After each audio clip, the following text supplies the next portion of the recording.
Now, I must say this. There is no one exact person for you. That if you miss that person, means that you're going to be miserable in your life. No, that's not how God works. If you see, God brought Adam many godly options. I believe, personally, that if Adam had looked at Eve and said, not quite what I was looking for, Lord, lips should be a bit pink, God would have gone back to drawing board. Because Adam had a choice. It was clear. You have a choice. Whether you are male or female, you have a choice. Ladies especially, I need to say this to you. You have a choice. You know, one of the reasons why God says you should submit, do you know why, ladies? Because you have the right of choice. He's saying you pick. So now that you've picked, allow him lead you. That's what submission is, nothing else. There's no deep revelation to it. He's saying you have the right of choice. And that's why I always say that submission starts with selection. If you select right, you won't have a problem with submitting. The people who complain about submission are the people who have chosen rubbish. They've chosen Sofana man. I'm coming, I'll explain that. They've chosen Sofana man. And now they're trying to manage what? So you're trying to turn a dog into a lion. And a lion roars, dogs bark. You can't expect a dog to roar. Then you are praying. You are praying. You are fasting. Torturing yourself. Sowing seed. You're just sowing seed. Yes, God bless you with money, but it's not going to change the man. Forget it. Also, if a man sows, that will he also reap. You reap so money, you reap money. You will be a rich, miserable wife. So you are married, you have a right now to choose. And you must choose with this in mind. I am the prize. Because a virtuous woman is a crown unto her husband. You make that man a king. It says a virtuous woman who can find. He that finds a wife finds a good thing, not a bad thing. So you're a good thing. And you obtains favor from the Lord because he has found you. So in all of that I have said, where does it say that you are disadvantaged? Why do you have to manage him? When I say, I'm even doing you a favor. If I don't marry you, who will marry you? And you say, it's true. Marry me. Just marry him. But he's beating me. Well, it's really an affectionate tap. It's not like slap. It's just affectionately tapping my face. Women come up with all kinds of rubbish. I saw a video the other day of a girl that her face was swollen. Who did this to you? She said, my king. And they said, the girl said, I don't understand. Were you in an accident? She said, no, my king did it. Well, I said, well, it's my fault. I was checking his phone. And he battered you like this. And she was still there explaining. You see, these are the issues. These are the issues. So when you're single, you still have a choice. So Adam chose. The Bible says, Adam said, this creature is now bone of my bones. You know, in Nigeria, we say, when somebody does something and gets it right, you say, eh. That's what Adam said. When they brought her, I said, eh. This is now bone of my bones. This one is now flesh of my flesh. And he said, she shall be called woman. He attached, you see, his name was man. He attached her. He said, this one, I recognize this is my own. And this tells me that when people show you who they are, believe them. When he saw her, he saw himself. Somebody is lying, he's cheating, he's stingy, he's rude, rebellious, and you say, they don't know how to manage him. He's not like that with me. You are lying. You are lying to yourself. And you will suffer the consequences in marriage. Because a bad man or a bad woman will be anything they need to be to get you until they get you. So when I see people say to me, oh, he follows me to church. That's a big problem. That's a big problem. Oh, he wasn't born again, but now he follows me to church. So he's not giving his life to Christ, he's giving his life to you. And it means he can take it at any time. Because you can never be his Lord. because you are expected to submit. So I see women do this all the time. Men are not exempt. I see them do this all the time as well. She's pretending to be everything. You can't let go because she's a fine girl. Pastor, that girl is fine. See, Pastor, even anytime I even want to leave her, no, this girl is fine. My children will be fine. No, it's okay. I got this. No, you don't got nothing, man. You got absolutely nothing. Because when she starts to manifest, you won't see the looks anymore. You won't see it anymore. And you know, a lot of times people talk about Jezebel and say how she was Jezebel was a bad mom. She was an amazing wife. Amazing wife. I studied that woman. I'm telling you. Amazing wife. But she was a bad woman. Bad. And the consequences of her affected her children. So we're not just talking she's good to me. We're talking about your children. You marry a rich, a lot of women are ritual killers. Yes. They sacrifice their children's destiny by marrying a devil. They know.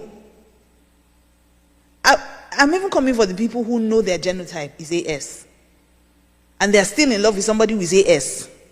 And you're telling me that we love each other, we'll be fine. What about the children who become SS? You guys don't have to bear the pain. You're a ritual killer. You're not a mother, you're a murderer. There are some men that you don't reproduce after their kind. When you see this man, you leave him alone. Nobody should produce. But 3 women will be fighting over him. These are conversations we should have in church. If a man is cheating on you, he's cheating. I'm the one that won. We're 3 girls. You didn't win nothing. What did you win? What did you win? A cheater? What? Pastor MC. I mean, there was a young girl in our church many years ago, and she was in a relationship with this guy, and we had reports that the guy was manifesting. So we had different girlfriends in different services. So first service is one girl, second service is another girl, third service is another girl. So I was investigating the matter, and so I called her and I said, I hear you're in a relationship with this guy. And she was the known girlfriend, right? The others were side chicks. So I said to her, these are the things that I'm hearing and I want to investigate. And she said to me that he's a fine boy. So anything we are doing, he's a fine boy. Her children will be fine. She's going to marry him.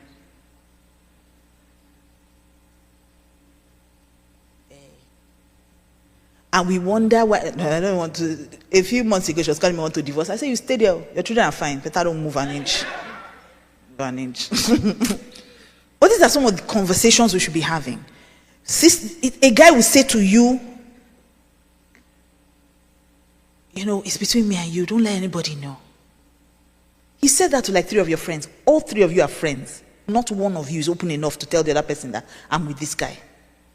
I don't like people to know my issues. It's not like I don't want to post you on social media, but I'm a very private person. So, let's just keep this between us. I got you, baby. And you two, you'll be feeling God. Oh, listen, that's me.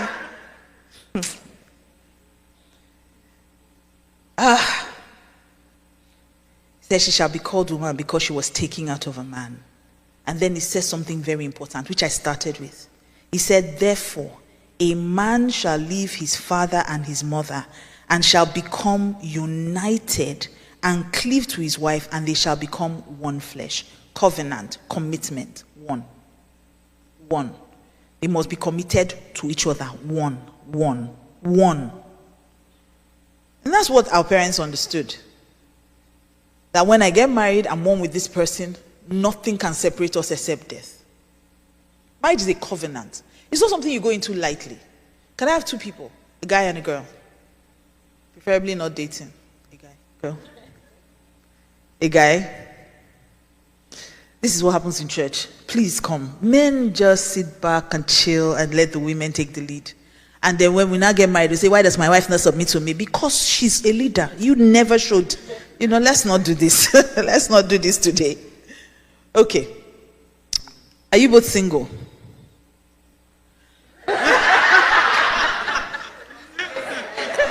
Okay. I'm not married. You're not married. No, I'm not. But you're in a relationship. Yes. Can I have somebody who's single? Let me not cause problem here now. Both of you want to go and sit down. Please sit down. Please, single people. So there's no single person. Single. You don't have one girl you have promised. She's wearing your promise ring. Okay.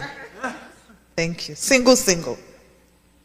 This must have been how it was when God was looking. Let me not do that. I want to say when God was looking for a virgin to have it. God, virgin. No virgin. Say Mary. Oh, okay. Please come forward. What's your name?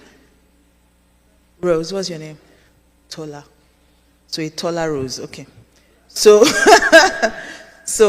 ideally, I would have preferred a guy taller than her, but it's fine. Can you just stand closer? So what happens when you're getting married is this, right? Both of you come as separate individuals. You come, the pastor is the representative of God, okay? Both of you are separate. This is Tola, this is Rose. And Tola and Rose come at the altar. When they come here, Rose dies. Not physically, right? Rose dies. The concept of Rose, I, this is what I want, this is who I am, this is everything that she has ever known, everything that she has to lay it at the altar on that day. Tola also comes with everything he knows, everything he believes, this is how women should be treated. He lays everything down. Two of them die on that day. They cease to exist.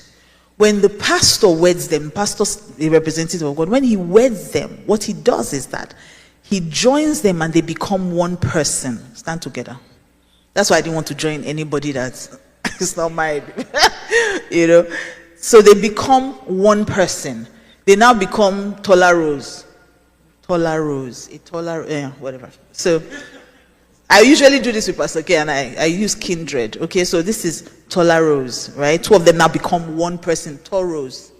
Oh, they become toes. That's not very good, but okay. They become toes. Two of them become toes. Sorry, that's weird. No, that's the worst body parts to use for this analogy. Okay, anyway, they become toes, okay? And then what that means is that before God, they're one person. And that's why the Bible says that the man is the head. So he's the head of this one person. You know, your body, you have the head and then you have the body. So he's the head. She's the body. This is where vision comes from. Okay? The head is where vision comes from. The head is where we make all the final decisions. However, the body sends information to your brain. So for instance, it's not your head that is going to touch fire before it says this thing is hot. Your hand will touch fire and will send information to the head. And then the head makes the decision, but they make it together, but he has the final say.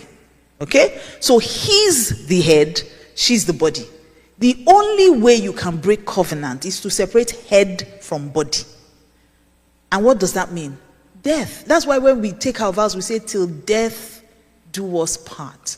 The only thing that can separate both of us as we have come before God to become one person is death. That's why God hates divorce. Because it's not just two people walking away. It's the killing of something. That's why you don't get married lightly. It's such a serious, such a deep thing. If you can understand this. And what this means is that because we are now one, we no longer have it's no longer my mother, it's our mother. Whether you like her or not. I don't like my mother-in-law, she's your mother.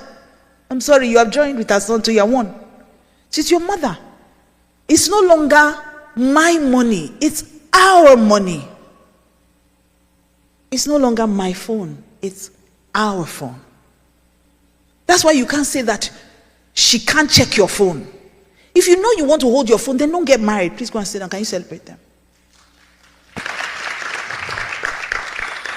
I needed to paint you a vivid picture because I need you to understand how important marriage is. And why the Bible says that you will now leave father and mother and you will cleave. This will be the most vital relationship in your life going forward. You really want to start that relationship with just anybody. That's why you need to think about it.